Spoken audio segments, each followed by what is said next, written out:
Good morning, everybody. First, I think congratulations are in order. For all of you guys here up front, these next 20 minutes are going to be the last that you spend. That idea should make you pretty proud, excited, and perhaps seat in your minds this idea and this reality that many of the lasts at Taft are about to start rolling your way over these next 12, 13 weeks. You are at this incredible point of transformation, of transition, and for you seniors, many of you seniors in particular, the unknowns of the future, near and long term, are cause for some anxiety. Over the last 2 years, the Hoffman household has had the incredible privilege of living in the Vogue dormitory with incredible, brilliant, strong, powerful young women. I have enjoyed so much getting to know so many of you, to share in your successes and your setbacks, and Siri and I have loved being able to open up our home and our kitchen to you. I hope that our house feels a little bit like your house. And I'm shaping this meeting with you guys in particular in mind. But I hope that my goal is that everybody here in the room will find some resonance with my story and what I'm going to share. I want to share and start with a picture that's hanging on the wall in my apartment. I hope that each of you can look at this image. Uh-oh.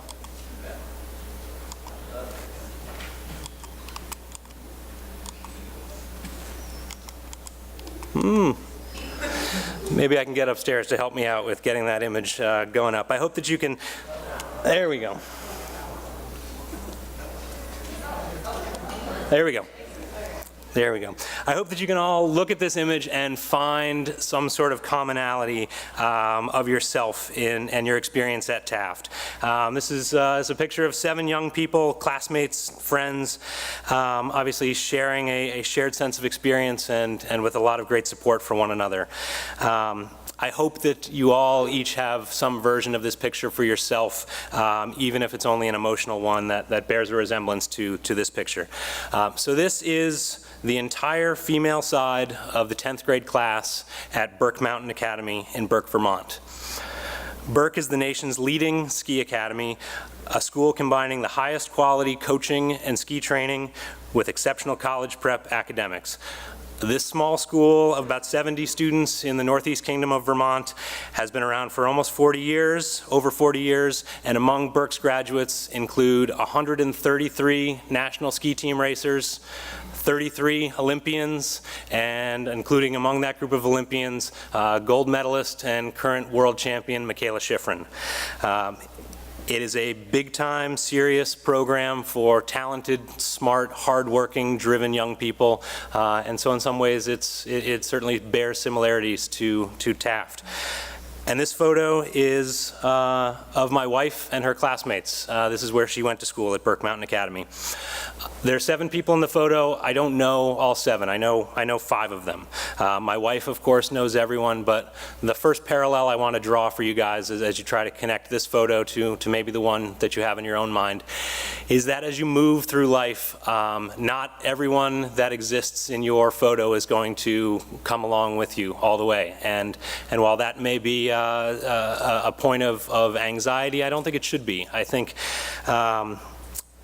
your core will remain with you perpetually, and those friends who fall away, who don't go with you all the way through your life, you'll be able to catch up with them, whether that's at reunions or online, and those opportunities when you do get a chance to reconnect, it will seem like no time has passed.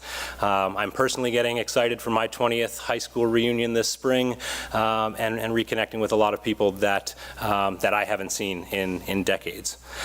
So of these group of 7, I'm going to talk about 5. Siri Ashton, Jenny Brule, Jane Lemazurier, Megan Hughes, and Jenny Zappone. And so for as long as I've known my wife, she and these other 4 women have been my definition of strong, smart, powerful women. I have known them all as single people struggling through the big issues that many of us and many of you will face in your life after college, that convergence of career and relationships, the quest for self-fulfillment, and the questions of what's going to be my path, what's going to be my impact on the world. I have attended each of their weddings. I have helped celebrate 8 amazing births between this group of 5 women, and I've watched each one carve out a successful, fulfilling, and happy life. These women share a profound and transformational experience at Burke Mountain Academy, and they attribute the impact of those years on the direction of their careers as well as the values and principles. Of these 5 that I'm talking about, 4 of them were Division I college ski racers. One of them was on the U.S. national team for a while. So they are scholars. They are talented athletes as well.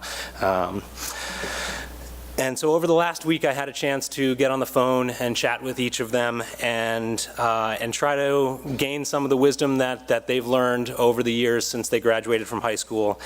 And I want to take the bulk of my time this morning to share some of their thoughts with you guys. So have a close look at that photo. Try to see yourself and your friends in that image. So some thoughts on the college process, which I know is at the forefront of many of you down here in front. Being from the West Coast, one of my biggest struggles was whether to stay where everyone I knew was, or look to the West, where I knew I would be closer to home, but oddly farther away from so much that was familiar. I chose Whitman over Williams and was second-guessing everything for a while, but my instincts were correct. Once I left, I realized I was not losing my friends. I was creating my own identity, and I began to realize that I would be happy anywhere. I spent a lot of time in my junior year ski racing in Europe. I realized in those trips and in those competitions that the world is so big and it's there for the taking. I struggled to decide if I should PG or go right to college, and I felt those things and those decisions so intensely at the time. I didn't realize the bubble that I was in. I worried about this sense of loss at the end of high school and great anxiety about leaving my friends. In the end, I chose to go to the University of Vermont. I spent 4 years ski racing there, and I loved it. I made the right decision. I worried a lot about judgment. I thought at the time if I followed path A, it would prevent me from experiencing anything on path B. I applied to all the schools my peers applied to, and I enrolled at a small liberal arts college, and I realized almost right away it was not what I wanted. I had allowed my search to be dictated by what I felt was the right thing to do, and after a semester, I transferred to a much bigger school and found many, many great opportunities for myself. My path was pretty different from my peers. I was named to the national development team at 15, then tore my ACL and missed the whole next season. I recovered and then skied the last 2 years of high school and the following 3 years with the U.S. ski team. I had a number of injuries during those years too. I deferred from the University of Vermont for 2 years and then enrolled at Middlebury. It was really hard being a 21-year-old freshman, but in those years between college and high school, I learned so much about pushing myself and about perseverance. I spent my first 2 years at Bowdoin and absolutely loved it. Unfortunately, the school had budget cuts and had to eliminate their ski program, but I was not ready to have someone else determine the end of my ski career, so I transferred to Colby. It was hard in many ways, but I gained 2 great sets of friends, and I continued to do what I loved. So for you guys up front, you're not going to have everything figured out in the next month. You will all find homes for college. Many of you enthusiastically, and I think maybe some of you with trepidation. What you will get in terms of clarity over the next few weeks is an address. You'll know where you're going to be most likely at some point in the near future.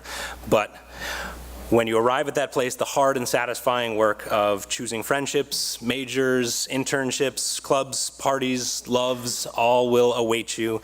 And you can't know right now that you will be happy at the university or the college that you attend. You'll have to work at it wherever you go. It will be different from Taft, and I can promise you that. Some thoughts from these guys on life after college. After college, I moved to Scotland. I worked for National Geographic and led trips to Tanzania and Iceland. I coached for the UK and Scottish ski teams and was a guest lecturer in sports studies at the University of Edinburgh. Inspired by a high school project I created on the Holocaust, I took a job in Boston for a civics education organization. The pay was terrible, but it helped me get my start working in education. Over the course of my career, I was able to work at the University of Vermont. I got to give back and give 3 great years to Burke Mountain Academy working there, and I'm now running a $30 million capital campaign as part of a small independent school in New Hampshire. I graduated in December and took almost no time off.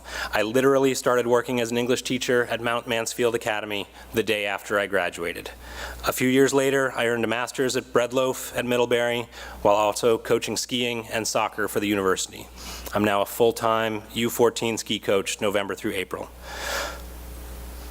I graduated and I took a year off. I worked and saved money to travel through Asia. It was the best and hardest year of my life. I came to realize how lucky I am to have the opportunity to get an education. One of the defining moments in my decision to become a lawyer came from being detained for a few hours while traveling in China. I was so upset and scared, and it made me really want to know the law and how to articulate my rights. You're not going to be able to plan for all the changes and the paths that your life is going to take. You are going to be challenged every day and tested, and so while the unexpected is thrown at you, you're going to be able to handle it. I want to fast forward for you 15 years from this picture up to, this is the last time these 5 women were all together. It was a few years ago at a wedding. And in that span of time, this group went from those teenagers like you struggling with all these questions of my future to educators, business owners, parents, wives, and they're all finding amazing personal and professional success. So the way I finished up talking to each one is I asked them, is there any advice that you can offer to your 18-year-old self, or the close proximity, maybe the Taft equivalent of your 18-year-old self? And here are some of the thoughts that these great women offered to me. Change is constant and fluid. Be adaptable and flexible. All of life is not fixed. We have the capacity to change, and I've learned that even more now as a parent. Be more patient with the process of life. Let things evolve, but don't be lazy. I can see now adversity as a passing storm, not a permanent state. I wish I could have seen that when I was in high school. Relax. I was in such a rush to get my career going. Should I be a doctor? Should I be a lawyer? I need to start medical school. I need to start law school. I was so worried about getting on the path right away. It's the journey that's important. Everything works out. You will be happy if you choose to be happy. Do something every day that makes you feel uncomfortable. That phone call that you don't want to make, that confrontation that you're nervous about, that need to be honest, and the consequences that follow with it that frighten you. Don't shy away from those moments. Confront them and be confident, but not too confident. I can't say enough how important that last piece of advice is. I think as you move past Taft and into the bigger, broader world, that need to step up to all of the challenges and all of the uncomfortable positions that are going to come your way are a lot of what we are trying and working to prepare you for. And in my experience, through seeing these women and certainly my own experiences, I think both institutions, both schools have done an extraordinary job of putting us in those positions. And so finally, some thoughts on friendship. At a difficult point in my life right now, I can see that because of my friends, because I have these people, I know I won't tip over the edge. They are my core. There were times in high school when I did and said things I was not always proud of, but my friends stood by me. We're a family. I am incredibly fortunate to have found the friends that I did in high school. Was it the place, or the personalities, or the confluence of two? This group of women allowed each of us and each of our personalities to flourish with mutual respect. We felt comfortable in our skin at a time when insecurities are really common. How lucky am I to have been in a community like that? I get to interview a lot, hundreds of awesome kids every year, and we're a couple of days away from sending out acceptances to the group that's going to move up into the balcony and populate the rest of these chairs down here next year. And one of the questions I get asked a lot is, if I could change one thing about Taft, what would that be? And I've gone through a lot of different iterations of that answer, but the one that I've settled on and the one that I want to share with you right now is, if I could change one thing about Taft, it would be to give each of you a quick snapshot into your future, to give you a sense of the success, the happiness, the well-being, as well as some of the challenges and setbacks that are headed your way. I think if each of you could find that quick snapshot of your future, be able to hold on to that, I think that would help mitigate some of the anxiety, of the worry that you feel about what's coming up in these next weeks, what's coming up over these next few years. I don't think it will ever take it all away, but if I could change one thing about Taft, that's what I would like to offer each of you. And so I hope over these last few minutes I've been able to give you a sense of that snapshot for yourself. I hope you guys all have a fantastic spring break. Look out for one another. Congratulations. Let's finish strong.